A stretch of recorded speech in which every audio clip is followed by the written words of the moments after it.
জয় শ্রীকৃষ্ণ। আসো সংস্কৃত পড়ি। আজ আমরা বাংলা মিডিয়ামের ছাত্রদের জন্য ক্লাস 8-এর সংস্কৃত বই থেকে ষষ্ঠ পাঠ কৃপা শক্তি পাঠটা পড়ছি। এখানে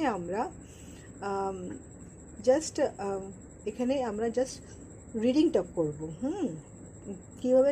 কীভাবে সংস্কৃতটা রিডিং করা যায় সেটাকে আমাদেরকে প্রথমে শিখতে হবে।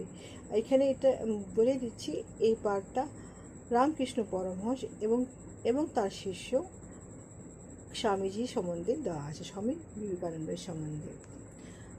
ঠাকুর रामकृष्ण हुगली जिलायाः कामरपुकुर नामे ग्रामे एकस्मिन् सद्ब्राह्मणवर्षे अजायतः। तस्य पिता श्रीयुक्तः सुधीराम चट्टोपाध्याय अतीव ब्राह्मणः निष्ठावान् ब्राह्मणः आसीत्।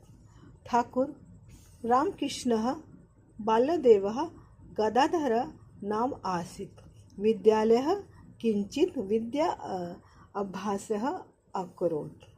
अनन्तरं सः गृहदेवता श्री रघुवरस्य सेवाकार्यः नियुक्तः अभवत्। स्वहस्तेन पुष्पः चिनोतिः समः नित्य पूजाम् अकरोत्। बाल्यात् प्रभृतिः सा सदा आनन्दसः अबालवृद्धा वनिताः सर्वे एव त्वां स्नेहं कुर्वन्ति स्मः। এত অবধি আজকে। জয় শ্রীকৃষ্ণ।